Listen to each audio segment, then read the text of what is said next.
Hello guys, कैसे हो आप सभी। आई होप सभी अच्छे होंगे। आपकी तैयारी एकदम परफेक्ट तरीके से चल रही हो गाइस। तो गाइस देखो, कल आपका आईबीपीएस पीओ मेंस का एग्जाम था। और इस बार जो एग्जाम था वो मॉर्निंग शिफ्ट की बजाय आपका डे शिफ्ट में था, मतलब 1:30 बजे रिपोर्टिंग टाइम था गाइस। तो हम पहुंच गए 1:30 बजे सेंटर पे। तो देखो, पहले तो क्या होता है मेट्रो की, मतलब थकान से स्टार्टिंग में जब मॉर्निंग पेपर होता है ना, तो हमारा माइंड क्या होता है, फ्रेश होता है। तो पहला तो चीज वो हो गया हमारे साथ। चलो हम सेंटर पे पहुंच गए, रिपोर्टिंग टाइम भी शुरू हो गया, हम पहुंच गए गाइस। अब ऐसा लगा नहीं पेपर पेपर को देख के कि ये आईबीपीएस पीओ मेंस का एग्जाम था गाइस। अब देखो, कोई होंगे ऐसे गॉड गिफ्टेड, उनको मैं साइड कर देता हूँ।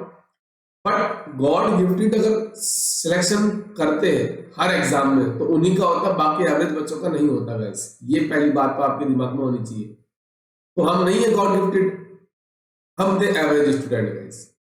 तो अब आपको पता है कि सबसे पहले आपका खुला रीजनिंग। अब मैं क्वेश्चन को देख रहा हूं, क्वेश्चन मेरे को देख रहा है, मतलब ये सिचुएशन चल रही थी सबके साथ गाइस। मतलब मैं शक्लें देख रहा था बच्चों की, मतलब ऐसा लग रहा था कि उन्हें कुछ नहीं आता एग्जाम में, बस बैठे हैं। सिंगल डिजिट में अटेम्प्ट हो रहे थे बच्चों के, कोई 5 कर रहा है, कोई 6 कर रहा है, कोई 8 कर रहा है, कोई 9 कर रहा है। तो मेरी अटेम्प्ट की बात करूं तो मेरे अटेम्प्ट थे 15। ठीक है।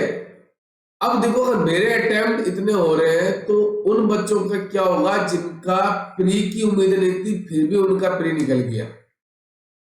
ठीक है। तो वो मेंस देने गए। अब सबसे पहले दिमाग में उन्होंने कुछ नहीं किया था। अब उनके अटेम्प्ट 2 या 3 होंगे, 4 होंगे, उनमें तुक्का लगाया कि वो पहले ही आउट थे रेस से, वो उनका तो प्री निकल गया था। ठीक है। तो अब हम कर लिए रीजनिंग में कितने, 1500। मतलब ऐसे लग नहीं रहा कि आईबीपीएस पीओ का, ये ऐसे लग रहा था कैट लेवल का पेपर है। तो मतलब मैं आईबीपीएस से रिक्वेस्ट करूंगा कि कुछ ऐसा तो बच्चों के साथ मत करो कि बिल्कुल ऐसे, ये एक जो कह रहा है ना इजी टू मॉडरेट पेपर है। तो पहले मैं उनको बता दूं, आप एक बार जाके अटेम्प्ट करो पेपर, तब आपको पता चलेगा कि इजी टू मॉडरेट और एक डिफिकल्ट लेवल में क्या डिफरेंस होता है। हवाबाजी करने से कुछ नहीं होगा। जो बच्चा अटेम्प्ट किया है पेपर, जिनका एग्जाम था, उनको पता है उनकी सिचुएशन उनके साथ क्या है guys, ठीक है। तो अब मैं आपको बता दूं पहली चीज, जो रीजनिंग की आपकी सेक्शनल कट ऑफ है ना, वो 5-6 से आपकी आसपास रहने वाली, इससे ज्यादा नहीं जाने वाली। जिन बच्चों को डर है ना कि जो आपकी रीजनिंग की कट ऑफ कितनी जा सकती है, तो जिन बच्चों को डर है ना कि उनके सिंगल डिजिट में नंबर है, तो वो उनके लिए बेस्ट है कि पेपर का लेवल बहुत ही तगड़ा लेवल था। तो अगर आपके अटेम्प्ट 8, 9, 6, 7 है तो आपको डरने की जरूरत नहीं है। लास्ट जैसे क्वांट में 1 नंबर गई थी ना कट ऑफ ओबीसी वालों के लिए, वैसे इस बार होने वाला है कि कट ऑफ तगड़ी नहीं जाएगी रीजनिंग की, मैं आपको पहले बता दूं। अब बात करते हैं जीए सेक्शन में। जीए सेक्शन में मेरे अटेम्प्ट है 25, इसमें 2 तो मैंने तुक्के लगा दिए, मतलब 50-50% हो भी सकता है। तो मेरे अटेम्प्ट है 25 लगभग। जिस बच्चों ने 4 महीने का भी मतलब पढ़ के गया ना बढ़िया तरीके, जैसे मैंने 4 महीने का, और मैंने अक्टूबर, सितंबर और अगस्त ये बढ़िया तरीके से करके गया था, तो मेरे अटेम्प्ट 25 है guys। ठीक है। मतलब बच्चे, अगर आप टॉयलेट करने भी जा रहे थे ना, तो वहां भी ऐसा लग रहा था कि बच्चे बार बार क्वेश्चन पूछ रहे, क्योंकि एक ऐसा ये सब्जेक्ट सेक्शन होता है जिसमें आप वॉशरूम जा सकते हो। तो वही चीज थी, बच्चे क्या कर रहे थे, वॉशरूम में जा जाके सवाल पूछ रहे थे, बट फिर भी उनको कुछ नहीं आ रहा था। ये सिचुएशन हो रही थी, मतलब हेड डाउन करके पढ़े थे वो, सब जगह यही चल रहा था। अब उसके बाद आते इंग्लिश।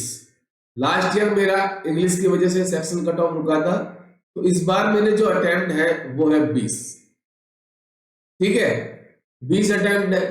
अब इसमें आपने देखा होगा कि वर्ड स्वैप भी इतने तगड़े लेवल से पूछे जा रहे थे। आपका आरसी भी ऐसा पूछा जा रहा था कि मतलब पता नहीं क्या ही आ रहा है गाइस। ठीक है। तो मैंने पूरी कोशिश करी है 90+ एक्यूरेसी करने की। बाकी मुझे पता है मेंस में मेरे साथ इंग्लिश हमेशा धोखा देती है मुझे। देखते हैं इस बार ना दे धोखा। अब आते हैं क्वांट पे। तो इस बार क्वांट ने थोड़ा साथ दिया है, इंग्लिश मतलब रीजनिंग के साथ छोड़ के हमें क्वांट में थोड़ा साथ मिला है। तो जो मेरे अटेम्प्ट है वो है 17। 17 के 17 बिल्कुल एग्जैक्ट 100% एक्यूरेसी के साथ अटेम्प्ट किए। तो जो मेरे अटेम्प्ट बन रहे हैं वो बन रहे हैं 77। अब आते हैं डिस्क्रिप्टिव की। मतलब एक तो धड़ धड़ धड़ धड़ धड़ की आवाज आती रहती है पूरे हॉल में। तो मैंने जो एक लेटर अटेम्प्ट किया है वो था आपका कॉलेज में जो एटीएम मशीन है उसको रिप्लेस करना, मतलब उसकी कंप्लेन करनी है, उस पर मैंने अटेम्प्ट किया है।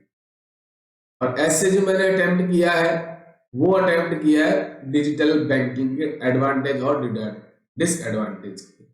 तो जो बच्चा, अब मैं बात करता हूं, देखो एग्जैक्ट प्रिडिक्शन करना तो पॉसिबल नहीं होता कोई भी एग्जाम की कट ऑफ की, बट अगर आपके अटेम्प्ट 70 प्लस, डिस्क्रिप्टिव को छोड़ दे, अगर आपके अटेम्प्ट 70 प्लस है तो आप सेफ जोन में हो, आप इंटरव्यू की तैयारी कर सकते हो। और अभी आपको क्या करना है, एसबीआई पीओबी साथ साथ में मेंस की तैयारी करनी है। तो दोबारा बता दूं, जिन बच्चों के अटेम्प्ट 70 से ऊपर है विद एक्यूरेसी, तो वो घबराए नहीं, सेफ जोन में हो आप, क्योंकि आपको पता है अगर आपके यहाँ से 70 से ऊपर आ रहे हैं और आपको डिस्क्रिप्टिव भी अगर आपने अच्छा लिखा है तो आप सेफ जोन में हो।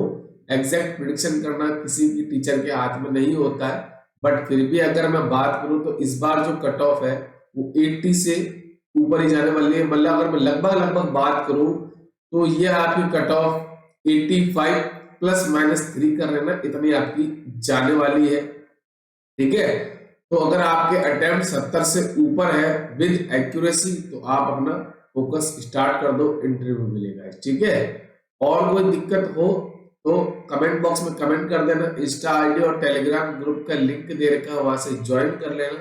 किसी भी प्रकार की हेल्प चाहिए वो पूरी आपकी हेल्प करूंगा। ठीक है, तो चलिए मिलते हैं नेक्स्ट वीडियो में। Thank you and best of luck.